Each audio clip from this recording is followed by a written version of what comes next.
Okay. In the light of challenging times we find ourselves, I mean, the war all over is having a toll. But I can assure you, our president and the government have not been certain. But people must also come to terms with the situation we find ourselves. Right. And maybe the issue of E-Levy has to be looked at properly and communicated as well. Are we saying that is everybody who is going to pay E-Levy or not? And I don't think the answer is everybody is paying for E-Levy. It's right. You. If you, Mr. Kapo, decide to send an amount of 200 Ghana cedi to Mr. Nimako, you will be in a position to pay for a component towards the development of Ghana. Right. So Mr. Nimako will not be in a position to pay, having received the 200 Ghana cedi from you. But you, who is sending, is the one who is going to pay to support Ghana to grow.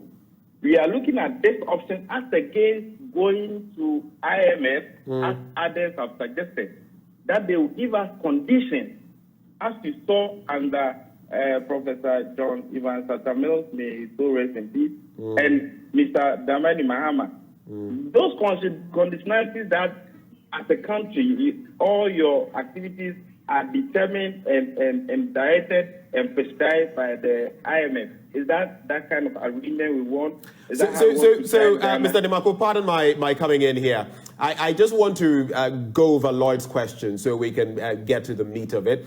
He's asking, how does the party think the current climate of economic hardship and the government's quest to push through the E-Levy will affect the chances of breaking the 8? You say you're optimistic that you'll break the 8, but looking at the economic situation right now and the E-Levy, do you feel it is popular with people, and can you ride on this to break the 8? My brother and Lloyd, I mean, if you want to get it right, you cannot continue to enjoy from your comfort zone. And breaking the 8 is possible. Getting E-Levy done is possible. You communicate to the good people of Ghana that it is for each and everyone to contribute. And elsewhere where we are looking for getting support in terms of loans, right, it is coming to us from the taxes they contribute. I've said in a number of times that, well, we all have difficulties paying taxes, it's not comfortable, but that is the only way for us to develop. Do you want the conditionalities that were imposed on us under Mr. Mahama and Professor John Atamil? Is that what you want? Well, your very own Dr. Sibe Yeboah, who headed your finance team in Parliament himself, has said that the way to go is the IMF, and other economists have corroborated that. But do you feel the E-Levy is popular? That with your town hall meetings and all of that, it is now popular and Ghanaians are accepting it? I think under the circumstances, Ghanaians are coming to terms that we need to find a solution ourselves. And so I said that if Dr. Sibe has a solution, I mean, in terms of economic dynamics, has a position which is different from what the government has now. Right. I can't disagree with him. But what I would be saying that is his view.